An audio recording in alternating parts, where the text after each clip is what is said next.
Mesdames et messieurs, bienvenue si vous nous rejoignez à ce numéro spécial d'entretien qui est sous un autre format et même le cahier de charges a changé parce que l'enjeu est énorme. Un État à puissance vocationnelle, la RDC aujourd'hui a pris une autre tangente sur la gestion de ses ressources et sur l'approche sécuritaire. Mais vous connaissez, on parle ici particulièrement de questions d'économie, mais le côté juridique des différentes approches choisies par la RDC, on parle du deal américain.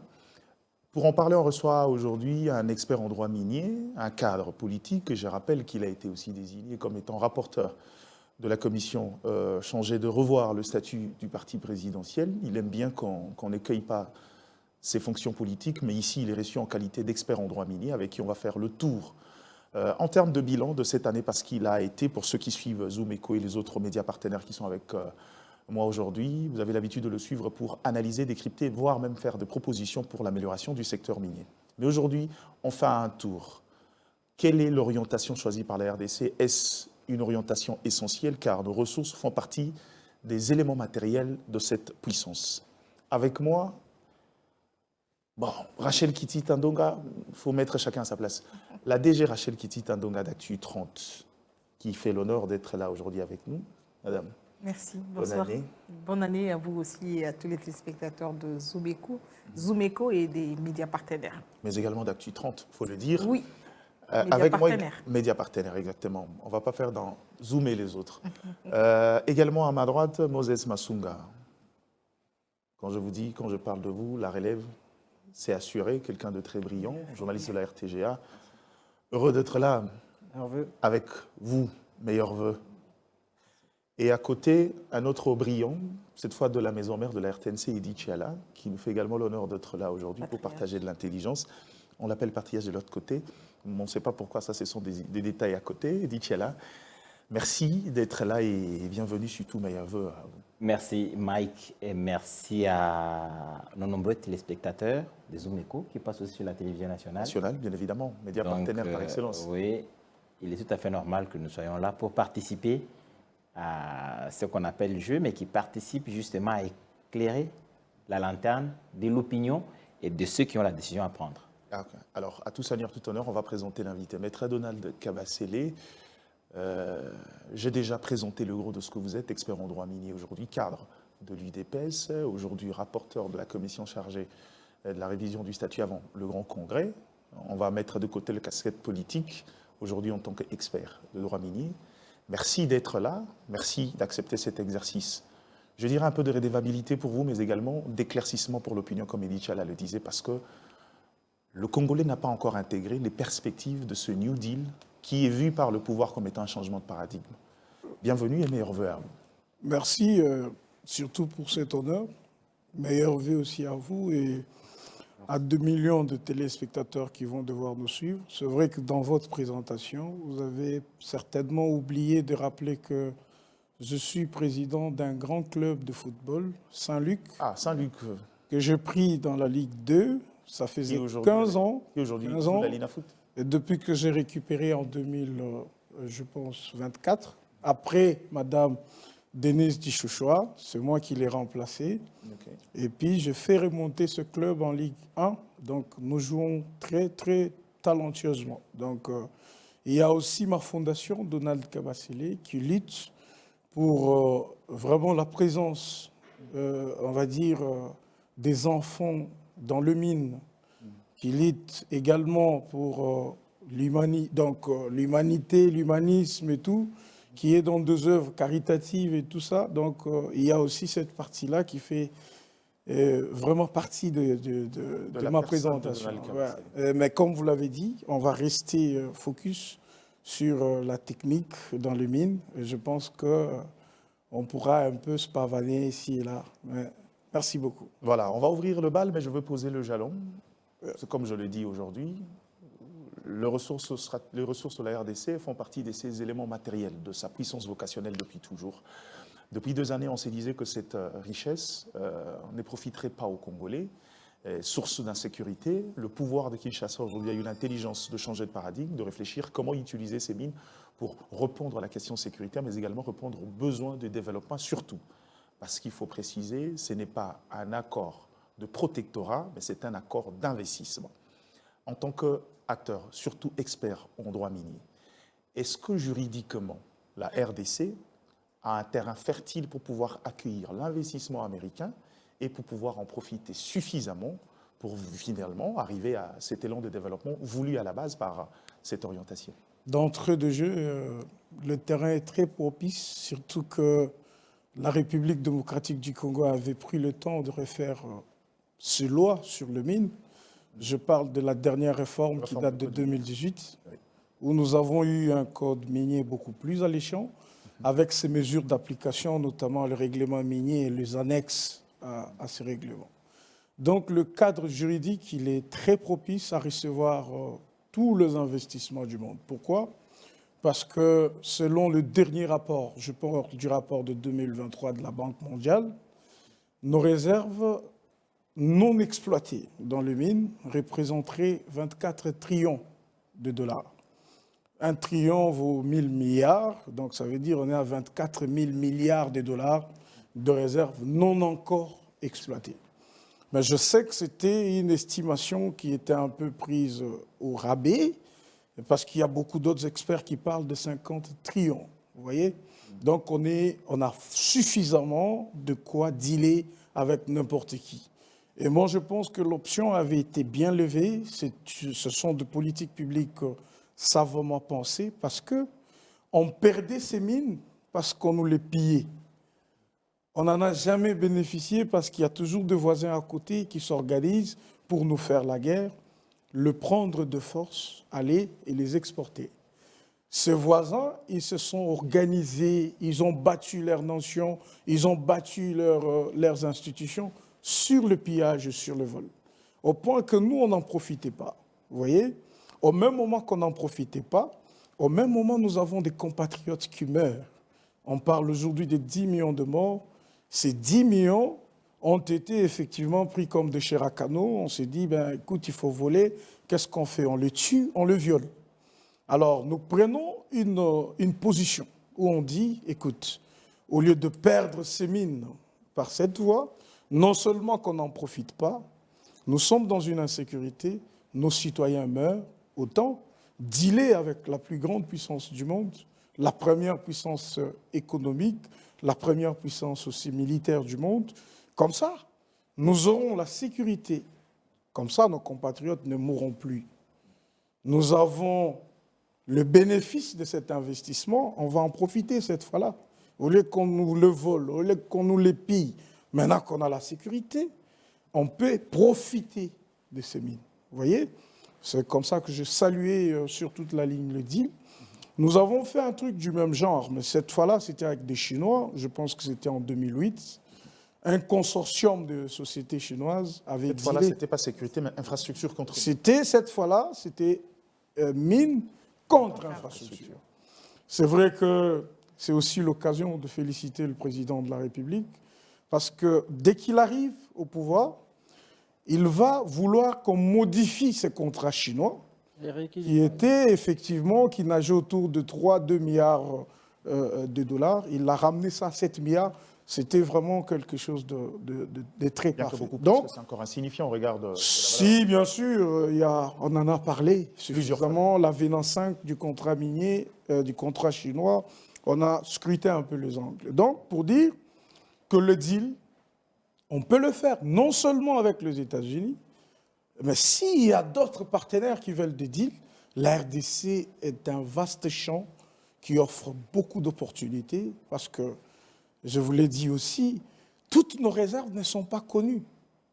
Il y en a encore à découvrir. Mais avant que vous poursuiviez, vous avez fait référence au deal chinois. Et ce deal, est-ce que, en termes d'approche, vous ne trouvez pas une différence? Parce que là, le gouvernement américain est totalement impliqué dans ce processus de deal, alors qu'avec les Chinois, c'était un consortium des privés qui n'avait, face à l'État. Voilà. Vous ne trouvez pas qu'il y a... Si, bon, moi je prends l'aspect du troc. L'aspect du troc, c'est que nous, on propose le mine. Les partenaires, qui peuvent être des États comme de particuliers, proposent des infrastructures. C'est un troc de temps moderne. Alors, avec les Américains, effectivement, c'est différent. C'est totalement l'administration américaine, avec à sa tête le président Trump, vous voyez, qui s'engage. C'est l'Amérique qui s'engage. Mais c'est un troc. Ça veut dire, au lieu qu'on leur paye pour venir nous aider de manière sécuritaire, former nos militaires, avoir des équipements qu'il faut, vous voyez, prendre des mesures, la protection, la cybersécurité, se prémunir des attaques, les espionnages, le renforcement de nos services de sécurité, au lieu qu'on paye, parce qu'on n'a pas d'argent pour payer, la sécurité coûte très cher, vous voyez, on résout de faire un troc avec nos mines. Donc c'est beaucoup plus important, même sur le plan diplomatique, parce que là, il s'agit d'un État contre un État. Ici, il était question effectivement d'un consortium de sociétés chinoises, mais qui avaient effectivement la bénédiction de leur pays, même si le pays semblait pas très impliqué. C'est vrai qu'on s'est fait duper largement sur ces deals. Heureusement qu'on a pu corriger pour reprendre le peu que nous avions. Mais pour reprendre vos mots, vos propres mots, vous dites que la sécurité coûte très très cher. Ça veut dire que la République démocratique du Congo devrait aussi dealer de manière à ce que ça soit proportionnel à ce que devrait coûter un processus de sécurité en RDC. Est-ce que vous pensez que sur le plan du droit, la République démocratique du Congo a négocié ou a dealé équitablement avec les États-Unis d'Amérique? Parce que chez le commun de mortels, c'est une partie du pays qui a été vendue aux États-Unis contre la sécurité. Pas du tout, pas du tout. Et j'ai l'honneur d'expliquer ça parce que j'ai quand même pu suivre des travaux de près une fois, mais de loin plusieurs fois. Toutes les mesures ont été prises pour que cette sécurité soit évaluée. Je vous donne un exemple. Si, par exemple, solliciter les services de l'administration américaine en matière de sécurité coûterait 300 000 milliards de dollars, ça veut dire que nous nous organisons pour que le minerai qu'ils vont effectivement exploiter ait cette même hauteur. Comme ça, on n'a rien perdu. Et ça, je le dis à plusieurs fois, même à ceux qui sont effectivement commissionnés on va dire, dans cette commission-là, qui travaille avec les Américains, comme on l'a toujours dit, pour qu'on ne se voie pas, cette fois-ci, dans une situation un peu compliquée. Mais l'avantage qu'il y a, c'est que quand vous venez pour exploiter le mine, vous ne venez pas sur un terrain comme si vous construisez une maison. Non. Vous avez un terrain qui est peut-être abandonné au milieu d'une forêt. Vous devriez construire. Il y a des routes qui doivent relier les zones d'exploitation aux zones d'exportation ou de traitement. Vous voyez? Et le matériel qui vont arriver, il faut avoir des aérodromes et des aéroports qui peuvent recevoir. Vous voyez? Et dans le parcours de ces camions-là ou de ces mines-là, il y a des taxes qui se perçoivent, vous voyez, il y a des impôts qui se payent, il y a tout ça, même si dans la grande partie, eh ben, c'est des mines qui ont été effectivement troquées avec la sécurité. Qu'est-ce qui vous donne la certitude que finalement, ce que vous dites donne un avantage à la République démocratique du Congo? Vous avez dit, vous suivez de près, mais est-ce que ce deal, est-ce que pour arriver à ce deal, les discussions d'avant ont intégré des experts en droit minier pour échanger et voir les contours de tout ce qui devrait être signé par après pour privilégier les intérêts de la République démocratique du Congo? Est-ce qu'il y a des experts qui ont pris part aux discussions d'avant, pendant et peut-être pour le suivi d'après? Moi-même, j'avais avec moi la décision du directeur de cabinet du président de la République qui a pris le soin non seulement de ramener les experts, mais de prendre les responsables de services dans le mine qui sont là et qui ont participé aux travaux. Vous voyez? Et parmi ces experts, je peux vous avouer qu'il y en a qui ne sont pas le moindre, qui ont opinion sur eux et qui... Alors on s'imagine que tout ça devrait être pris en compte. Et surtout que nous autres, nous avons travaillé un document qu'on a remis aux experts. Ça veut dire on n'a pas voulu seulement observer les choses de loin. C'est vrai, peut-être qu'on n'a pas eu l'opportunité de faire partie de ces précarés, mais il y a des réflexions qu'on a pondues et qu'on a partagées avec nos frères. Pourquoi? C'est d'ailleurs parmi le point que j'ai pu partager avec eux. Je leur ai dit, tenez compte que la précision soit faite sur la valeur de la sécurité que les Américains nous ramènent, qu'ils chiffrent leur service. Nous allons ramener la sécurité à telle hauteur. Et que nous, on dise oui, parce que c'est dans la durée et qu'il y a une enveloppe de plus de 500 milliards de dollars de promis, vous voyez, il faut qu'on puisse effectivement prendre ça et mesurer avec les mines qui seront extraits. Parce que si ce n'est pas fait, ce qui nous est arrivé avec les Chinois nous arrivera avec les Américains. Et justement sur les mines, voilà. Est-ce que les mines qui sont prises en compte, ce sont les mines connues parce que la République démocratique du Congo est à explorer? Est-ce que ce sont les mines connues ou cela prend en compte même les explorations futures? Voilà, c'est même la question des kobolds qui a déjà signé. Je voulais justement sortir votre ardeur avec cette question-là. Vous vous montrez trop optimiste à la suite de la question d'Edil Chala. Il y a eu un premier pas fait dans l'idée de pouvoir établir le contact entre les deux. Il y a eu Kobold Metal. Quand je parle de Kobold, c'est Jeff Bezos, c'est Bill Gates. C'est-à-dire qu'il n'y a pas meilleur représentant de l'establishment américain que les deux qui sont arrivés. Ils ont pris des engagements, notamment sur payer le litige de AVZ pour reprendre la mine de Manono. Jusqu'à aujourd'hui, lettre morte. Est-ce que, déjà avec un pré-deal qui pose autant de problèmes, comment arrivez-vous à vous sentir rassuré?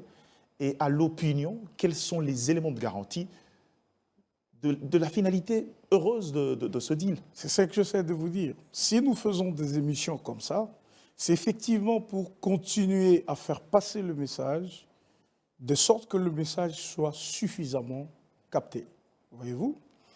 Vous parlez des kobolds. Je l'ai dit ici sur votre plateau que le début là n'était pas un bon début avec les autres partenaires. Parce qu'il y a AVZ qui a suffisamment travaillé, qui a ses produits de recherche, qui a tout fait. On ne vient pas ravir le contrat pour donner à Kobold, même si c'est une société américaine, des droits californiens. Vous voyez?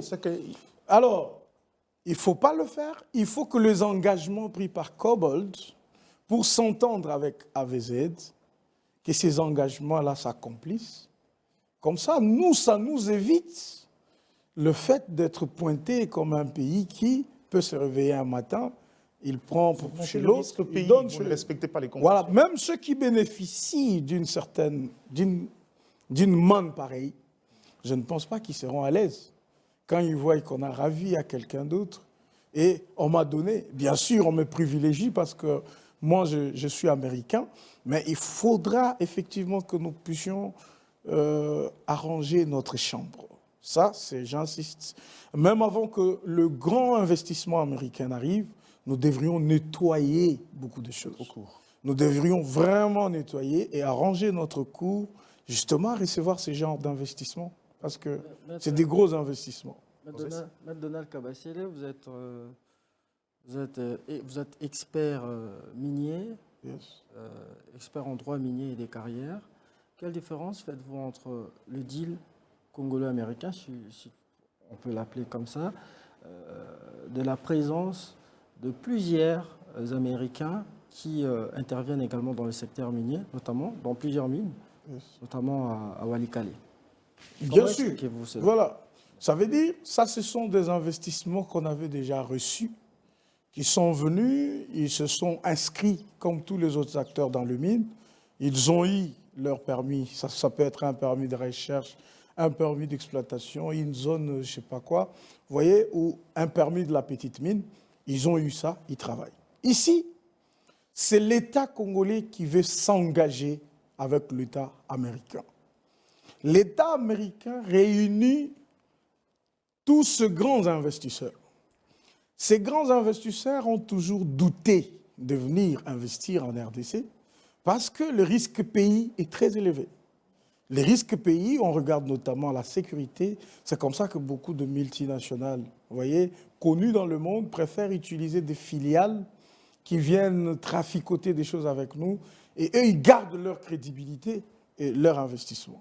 Cette fois-ci, pour que le grand investisseur américain arrive, ils ont besoin d'une caution. La caution, c'est leur pays, leur État. Les pays qui disent, écoute, comme vous partez pour exploiter, nous allons tout faire pour que vous soyez sécurisés. Au même moment que vous êtes sécurisés, les Congolais aussi sont sécurisés. Vous voyez?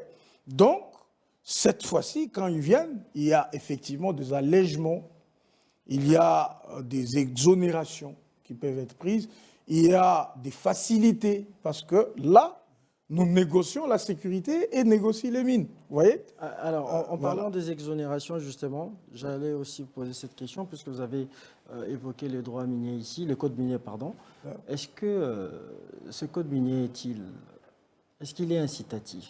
Et aussi, est-ce qu'il accorde aussi des allègements fiscaux? Bien sûr, beaucoup d'ailleurs. Vous allez vous rendre compte que, c'est vrai, avant, on avait une clause de stabilité de 10 ans. Ça veut dire que si les impôts sont prévus dans le mine, on dit vous payez cet impôt à $1 million. On ne peut pas changer ça pendant 10 ans. Ça veut dire vous continuez avec le même système pour 10 ans. On a réduit cette clause-là à 5 ans. Vous voyez? C'est pour permettre à ce que, effectivement, l'État puisse gagner davantage, parce qu'on peut toujours modifier des choses. Il y a le système préférentiel. Pour ceux, par exemple, qui exploitent la petite mine, il y a des droits qu'ils ne payent pas. Vous voyez? Pour ceux qui ramènent un gros investissement, il y a des taxes qui sont réduites, il y a des taxes qui sont effacées, il y a tout ça. Donc le système fiscal et parafiscal dans les mines, il est très alléchant, qu'il permet effectivement à ce qu'il y ait un investissement massif dans le mine. Donc, de ce point de vue, il n'y a vraiment pas puisque vous avez à se plaindre. Le pied dans les grands. Vous parlez aujourd'hui des exonérations autres. Nonobstant le fait de la nomenclature de chaque société définie par le code minier. On est dans un système aujourd'hui, la RDC est en accord avec le Fonds monétaire international qui est très clair sur ses orientations. Yes. Aujourd'hui, il est prouvé que dans le caractère incitatif de notre économie aujourd'hui, les exonérations sont des éléments d'injustice. Ceux qui viennent dans le cadre du deal américain vont en bénéficier. Qu'en serait-il de Chinois? Or, dans le contexte géopolitique, il y a déjà une guerre qui ne se dit pas entre les deux nations. Ouais. Pensez-vous qu'on sera à mesure de contenir ce choc d'ondes quand on va sur un régime de privilèges pour les Américains, alors que jusqu'à preuve du contraire, le monopole dans ce secteur-là, c'est encore la Chine. Bon. Comment faire pour éviter cette confrontation? Je vous vois venir. En fait, les systèmes d'exonération, d'effacement ou de tout ça, il est impersonnel. C'est prévu par le texte. Vous voyez? Quand vous arrivez, vous êtes investisseur, vous lisez le code minier, vous verrez par rapport à la qualité de votre investissement, il y a déjà des exonérations qui sont prévues. Elles ne peuvent pas se faire en dehors de la loi. Vous voyez? Il y a la loi comme celle qui organise l'ANAPI, vous voyez, l'Agence nationale pour la promotion des investissements. Quand vous arrivez, vous allez trouver qu'il y a beaucoup de mesures incitatives qui peuvent pousser la personne à venir. Donc même les Chinois, dans le deal, je vous ai parlé de l'AVNA 5, du contrat chinois de 2008, il y a des exonérations. Il y a eu des exemptions fiscales, vous voyez? Donc on ne le fait pas qu'aux Américains. Qui nous ont coûté suffisamment. Bien sûr, ça va vous coûter parce que, en fait, nous sollicitons des services de ceux qui veulent aussi gagner. Vous voyez? Donc, oui. On part pour retomber dans le même travers que le contrat chinois. Pas du tout. Parce que si nous organisons très bien ce que nous faisons ici, nous acceptons de perdre une partie. Nous concédons pour avoir la sécurité. Si les choses sont bien faites, il n'y a pas de problème. Le problème, c'est quand, par exemple, quand vous évoquez les contrats chinois, c'est qu'il y a des individus, au nom du pouvoir qu'ils avaient à l'époque, qui négocient avec les Chinois pour leur dire ici, dites que vous avez fait 200 km, alors qu'ils n'ont fait que 5 km. Vous voyez? Ici, faites ceci, vous allez me donner la rétrocession. Vous voyez? Cette race-là a disparu, vous pensez? C'est comme ça que nous disons, nous insistons que nous devrions faire le ménage en état. Avant que cet investissement n'arrive. Parce qu'il y a des investisseurs qui ne sont pas prêts à faire ça, qui peuvent faire le clic et clac et partir le jour suivant, qui sont très sérieux et qui tiennent à leur crédibilité. Vous voyez? Alors que nous connaissons, nous sommes tous ensemble, nous sommes des frères congolais, nous connaissons comment ça se passe. Et si le même système continue, avec nos compatriotes qui sont dans certains services, qui ont fait de la règle la corruption et les détournements de deniers publics, eh ben, on aura de problèmes. Maître, moi, je vais avoir une précision sur l'architecture des institutions nationales qui s'intéressent à la question minière. Qui interviennent. Est-ce que ces structures sont suffisamment informées? Est-ce que ces structures sont suffisamment intégrées dans la gestion de ce deal minier pour que nous n'arrivions pas sur le terrain à avoir des contradictions sur les perceptions des uns et des autres? C'est certainement ce que j'ai évoqué tout à l'heure, qu'en prenant la décision prise par le DIRCAB, du chef, eh ben, c'était une grande sagesse de faire, dans cette commission-là, intégrer l'administration minière. Si vous voulez savoir quels sont les services qui participent dans toute l'administration minière, il vous suffira de lire le règlement minier, le décret portant le règlement minier, à partir des articles 6 jusqu'aux articles 13 ou 14. Vous verrez que tous les services qui entrent dans les services de mine sont cités nommément. Et c'est même sur base de ces services que moi je fais des propositions. Je n'avais pas fait que la proposition pour la création de l'inspection générale de mines. Non. J'avais fait aussi des projets pour la direction de protection de l'environnement minier, pour la direction des géologies, pour les autres directions qui sont censées remplir des rôles, effectivement, dans le code minier. Il n'a pas répondu à la question de savoir, est-ce que les mines qui sont prises en compte, ce sont les mines connues ou on prend en compte les mines après prospection? Voilà. Il y a et les mines connues et les mines à rechercher.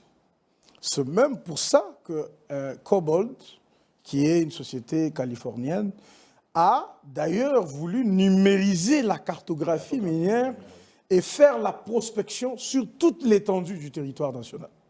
Il y a des mines à Kananga, chez moi, qui ne sont pas découvertes. Les gens ne font que le champ.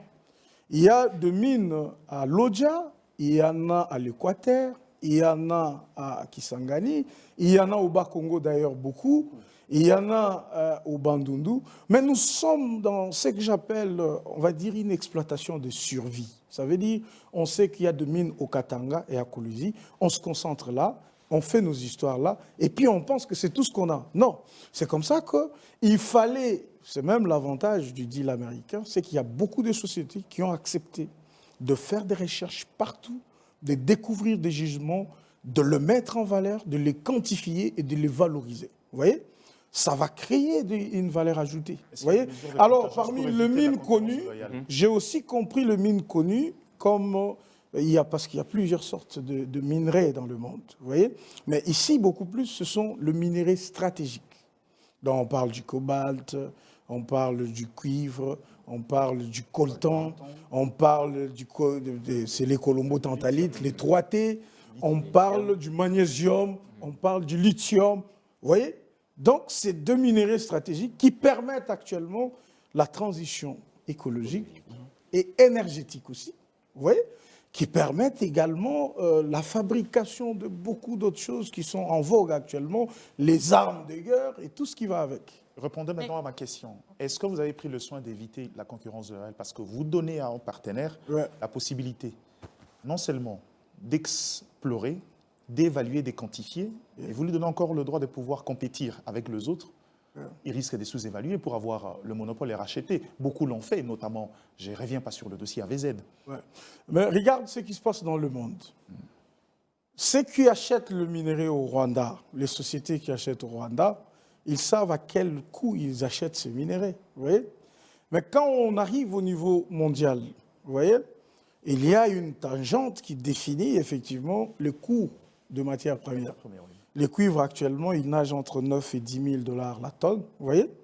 Et les autres minerais, je pense que le coltan est actuellement à 35 000 le kilo, hein, quelque chose comme ça. Vous voyez, On ne parlera pas de l'or et tout. Donc, au niveau du pays, ce n'est pas une concurrence déloyale qu'on crée.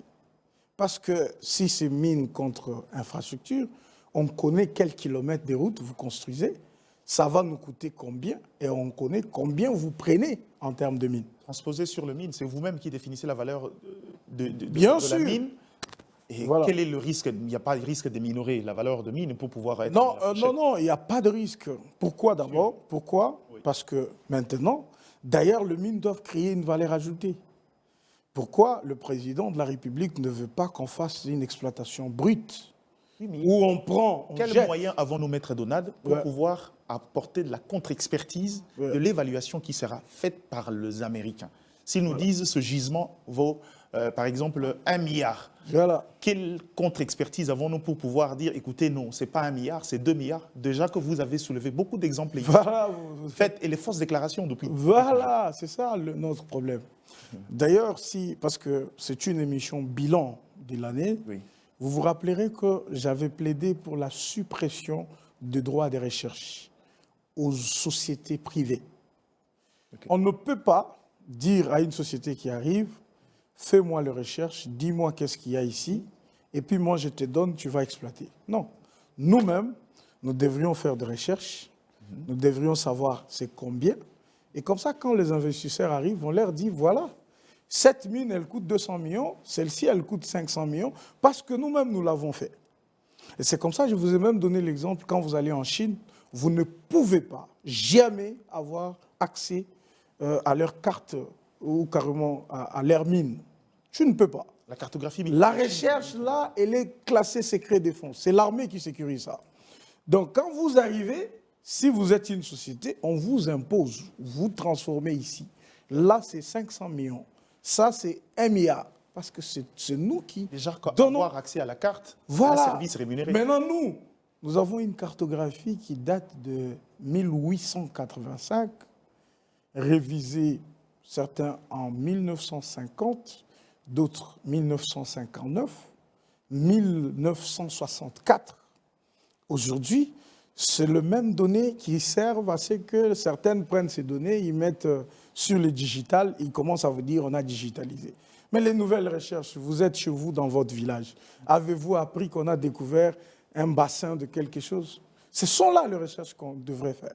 Mais pour l'instant, parce que nous n'avons... C'est vrai, il y a des services.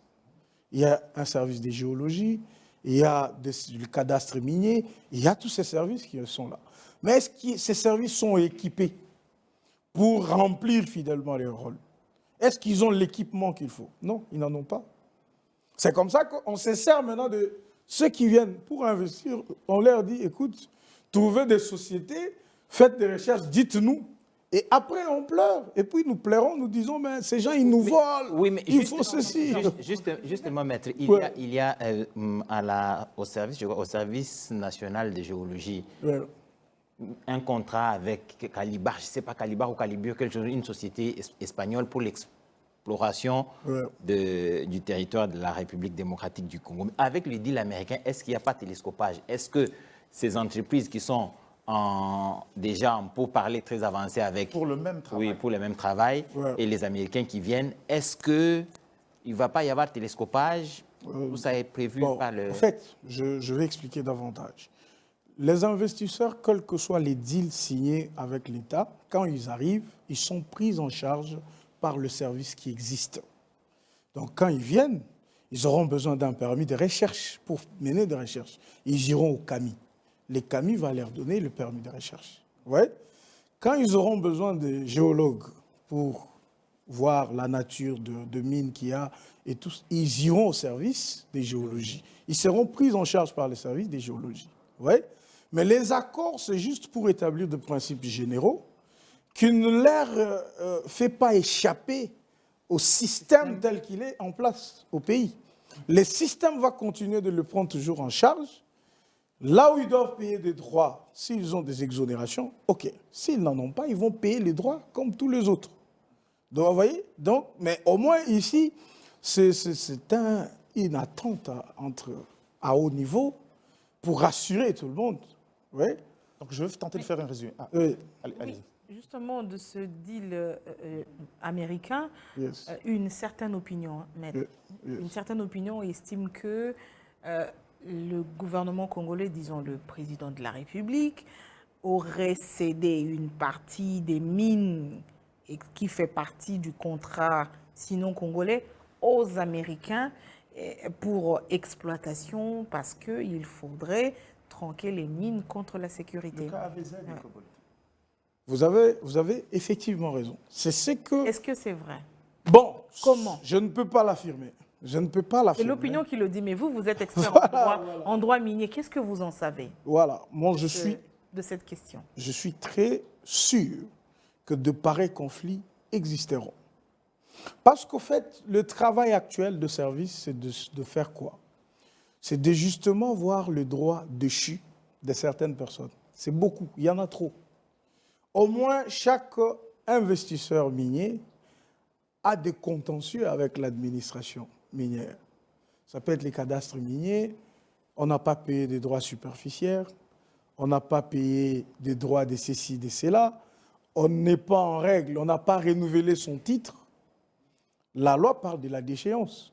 Alors, pour encadrer les autres ou le prendre en charge, nous serons tentés, je pense, de voir comment, après avoir fait ce travail-là, savoir quels sont les permis qui restent valables, quels sont les permis qui ne sont plus valables. Et ceux qui ne sont plus valables, si ça intéresse les Américains, ils le prendront. C'est comme ça que moi, je veux qu'on veille beaucoup plus à notre image en tant que pays, pour que ça soit bien fait.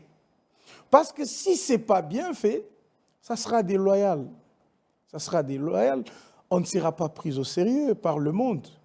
Le climat des affaires va encore s'empirer davantage. Ouais. Donc, vous confirmez par là que ceux qui ont dit il y a quelques mois que la République démocratique du Congo n'avait plus aucune mine à mettre à disposition des investisseurs américains ont eu raison.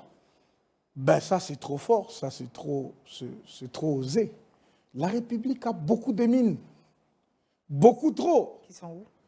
Ben, partout, il y a... Je peux vous dire qu'il y a eu une démarche pour avoir des permis de recherche au Maniema, où il y a suffisamment de l'or et du vrai même.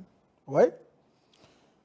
Il y a 2 espaces. Si vous allez au Kami, vous posez la question pour vous renseigner par rapport au Maniema, par exemple, on va vous démontrer qu'il y a des carrés de permis et de permis, dont soit les droits superficiels n'ont pas été payés, oui, les gens ne sont pas en règle, mais parce qu'il n'y a pas de demande, de renouvellement ou de déchoir qui que ce soit, ça existe comme ça. Donc, de permis comme ça, il y en a, la République en a. Donc, comment voulez-vous que la République aille dealer alors qu'elle n'a pas de mine à donner? Comment c'est pas possible? Maître Donald Kabassiélé, la fraude et la contrebande minière empêchent la prospérité économique. Yes. Ici en RDC, vous avez à plusieurs fois plaidé pour l'assainissement du secteur minier. Et alors avec le deal américain, comment le gouvernement congolais compte-t-il s'y prendre face au désordre qui caractérise ce secteur de mines? Le même problème se pose. Tant qu'on n'a pas trouvé de solution, ça pourra nous rattraper. Parce que le problème qu'il y a dans les mines, c'est comme je l'ai dit toujours, c'est un problème de traçabilité de ces produits. À partir de l'extraction de ce produit, quand on extrait ces minéraux, jusqu'à l'exportation, il y a du chemin à parcourir. Et dans cette route-là, on perd 80% de ce qu'on devrait avoir. Ça veut dire, c'est d'évaluer à chaque coin. Avec la complicité de nos compatriotes, je me pose la même question que vous. Comment ça se fera avec des Américains? Et c'est pour ça que nous disons, déjà, à notre niveau en tant que pays, il faut que nous ayons des institutions fortes qui peuvent être vigilantes pour peut-être limiter la fraude ou carrément la réduire davantage. Et c'est pour ça que j'avais proposé mise en place la création de l'IGM, et c'est là depuis 2020. Depuis 2020. Et bon, la personne avec qui j'ai parlé, elle a mis ça en place en 2023. Bien sûr, sans moi, l'architecte. Mais depuis 2023 jusqu'à aujourd'hui, peut-être pour certains, c'est la première fois d'entendre qu'il existe une inspection générale de mines. Oui, mais elle a quelle mission spécifique? La mission, c'est effectivement lutter contre la fraude et la contrebande dans le mine.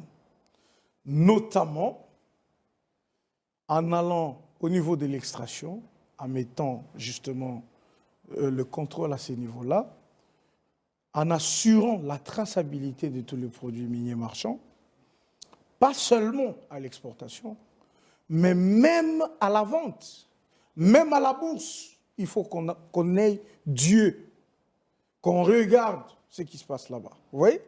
Alors, l'objectif, c'est quand ces minéraux sont tout tracés, quand nous connaissons la quantité réelle, la valeur réelle de ce minerai, la RDC pourra bénéficier de beaucoup, justement, d'avantages. Pourquoi?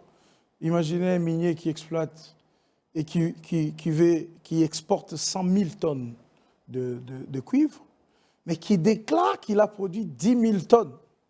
Le bénéfice, on va dire, le taxe qu'il paye, la fiscalité, le droit qu'il paye, c'est en fonction des 10% qu'il a déclaré officiellement. Vous voyez?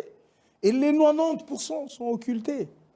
Donc, c'est comme ça que j'ai le courage de dire que si, par exemple, le secteur minier vous donne 5 milliards de dollars, actuellement là, il ne faut pas applaudir.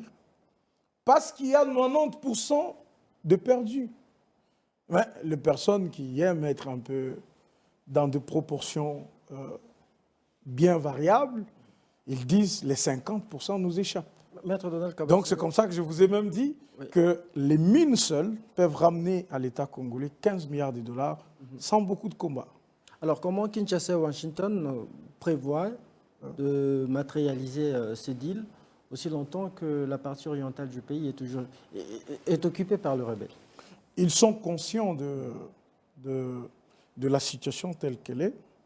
Il fallait d'abord finir toutes les étapes des signatures, de tout ça.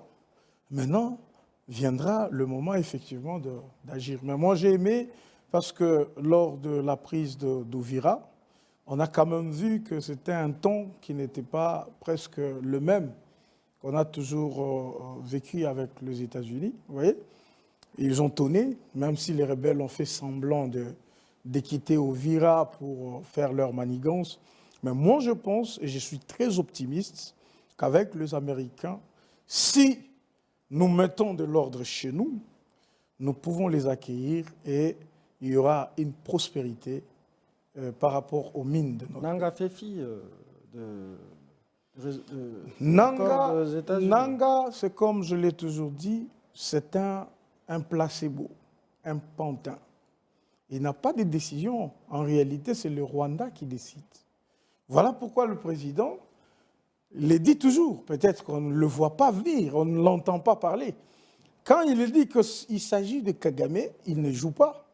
La preuve, c'est que quand l'administration américaine a réagi, ce n'était pas Nanga qui était contacté. C'est Kagame qui était contacté. Mais vous avez vu que Nanga a signé un communiqué pour dire « mes troupes se retirent d'Ouvira ». Donc en réalité, le vrai patron, et ce n'est pas seulement Kagame avec son armée, mais c'est aussi le multinational, les grandes multinationales qui sont dans le monde, qui fonctionnent dans le mine, qui financent. Ce sont ces lobbies-là. Parce que quand ils financent la guerre, ils ont ce qu'ils ont à très moins cher. Non, mais vous avez suivi. Ils sont hors du prix. Il dit n'avoir que faire de clauses de Washington.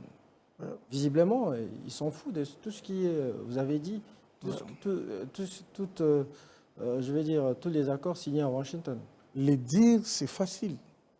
Mais nous sommes en train justement d'y aller. Il peut dire ça. Moi, je ne suis pas son porte-parole. Vous voyez, il peut dire tout ce qu'il veut. Mais je me rappelle qu'en 2012, l'M23 est arrivé à Goma. Mais comme vous le savez tous, c'est un président américain qui a appelé pour dire « vous abandonnez tout et vous rentrez. Ils étaient rentrés.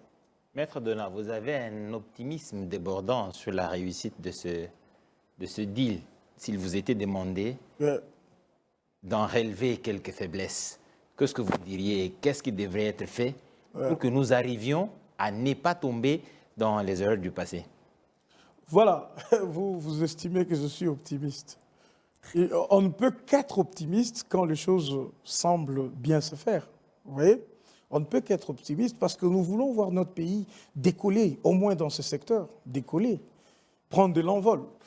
La grande difficulté, c'est effectivement ce que Mme Kissita a posé comme question, l'évaluation de la sécurité et la valeur de mine que nous on donne aux Américains.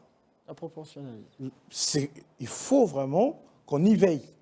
Il ne faut pas que ça soit un contrat éternel qui pourra résister même pendant 200 ans. Vous voyez?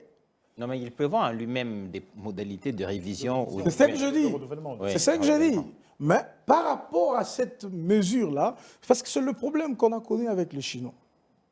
Ils ne voulaient pas qu'on détermine la quantité du produit. En 2008, avec les négociateurs, ils avaient occulté ça.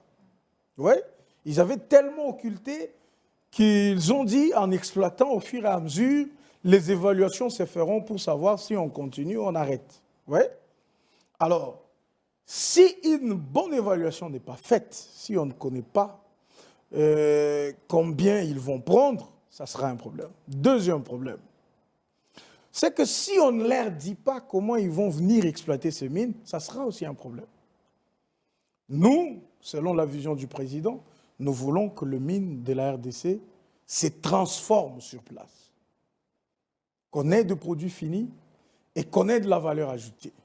Est-ce que dans ces deals, on sait dire aux Américains que vous venez, vous produisez, vous mettez des usines, vous transformez sur place?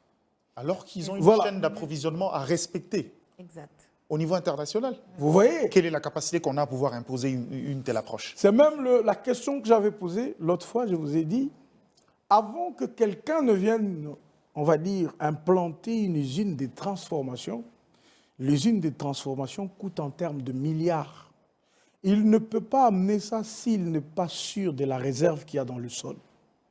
Donc, quand il déplace 5 milliards ou 20 milliards de dollars, donc il est sûr que je vais exploiter pendant 100 ans et j'aurai de quoi transformer. Maintenant, nous n'avons pas de recherche.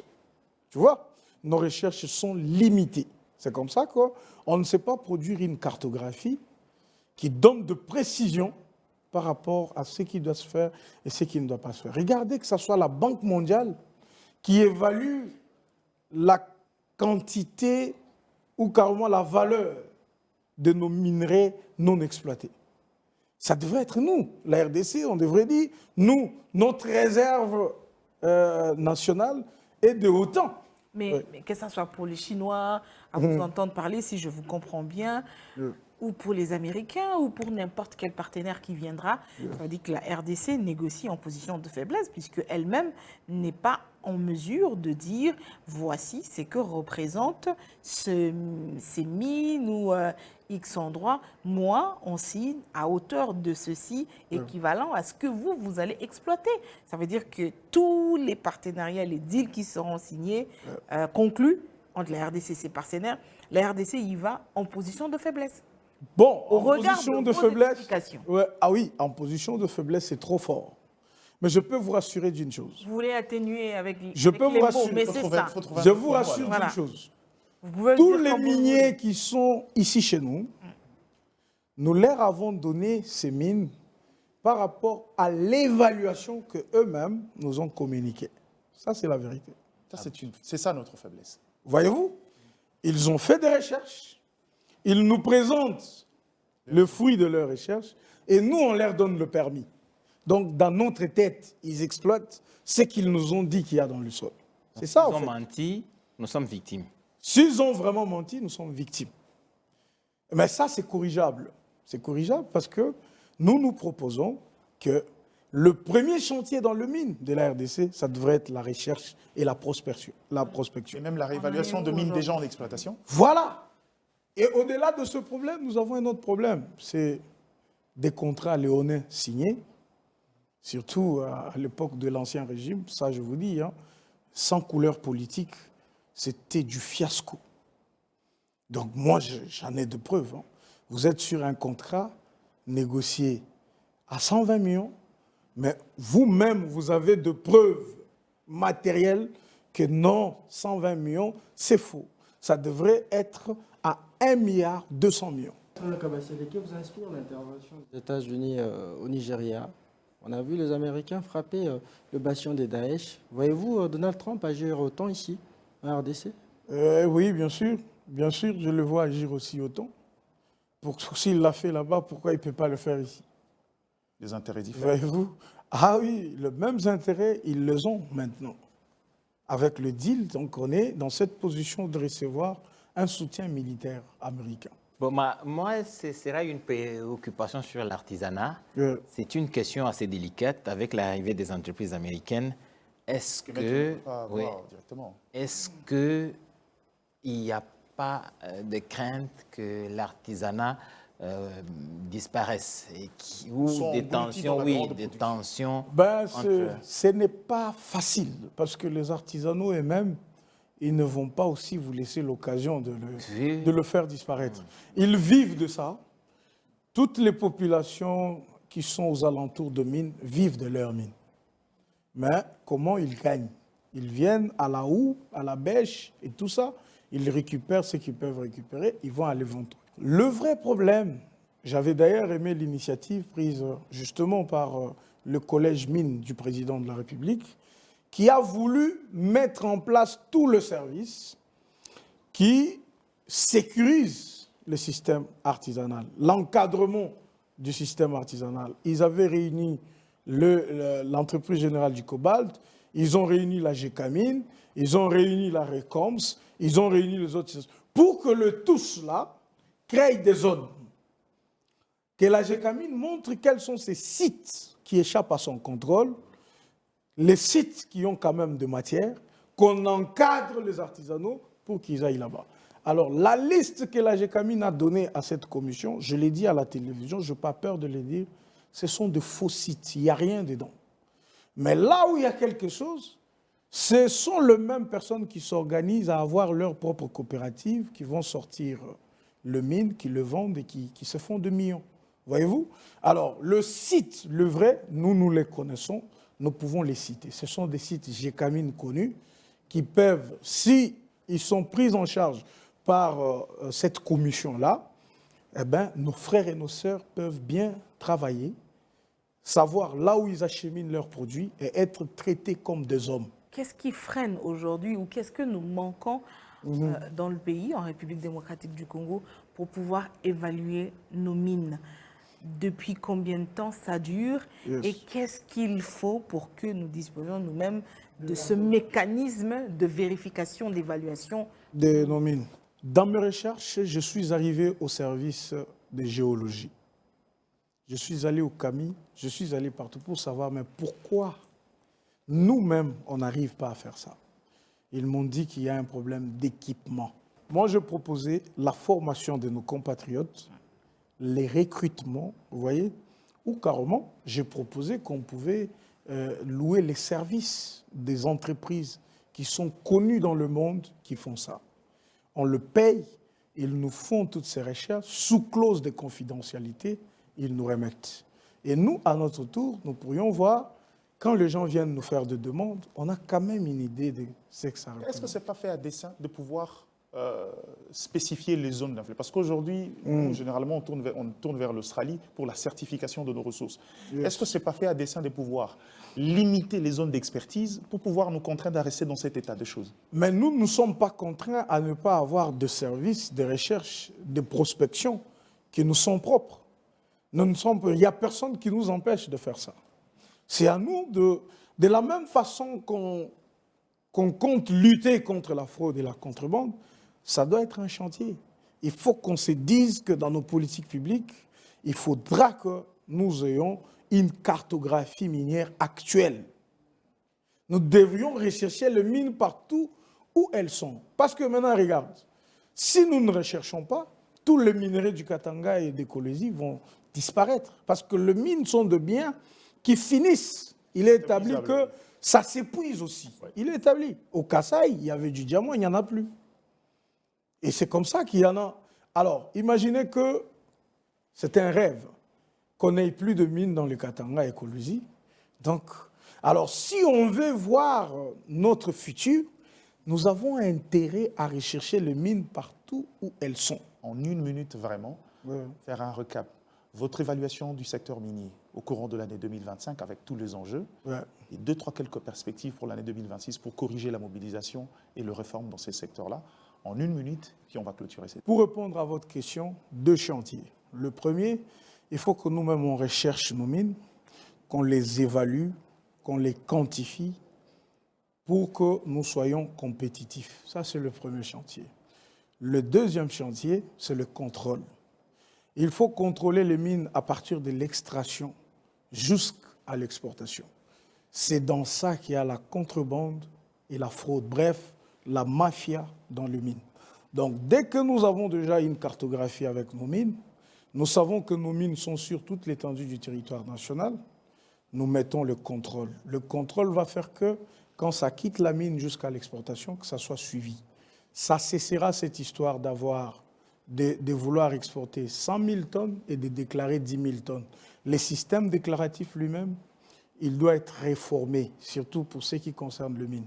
C'est comme ça que je proposais pour cette année 2026, malgré que l'inspection générale de mines a été mise en place de la manière dont elle a été mise en place, moi j'ai déjà réfléchi, j'ai un projet de décret qui révise le décret qui est là, qui assigne de mission à l'inspection générale de mines, qui donne de pouvoir à l'inspection générale de mines, un peu comme l'IGF, mais avec des missions beaucoup plus accrues, avec un dynamisme fonctionnel très poussé.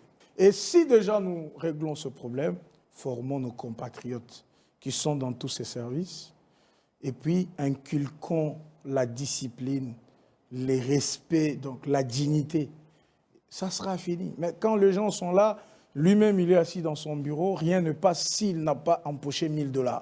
Qu'est-ce qui va se faire de bon? Donc tout ça est un chantier, mais en un mot, parce que vous voulez, c'est ça la synthèse sur ce qui se passe dans nos mines. Messieurs et dames, on aurait encore beaucoup de choses à redire, mais le temps reste le temps, et surtout que c'est la télé, Maître Donald. Ouais. On espère vous retrouver en forme l'année 2026 pour continuer ces discussions, parce que les enjeux, il y en a encore. Merci à Rachel Kitty Tandoga. Bonne année. Merci à Edith Chala d'avoir été là. Merci à Christian Moses Massunga. Merci également à la grande équipe. Au revoir et à très vite.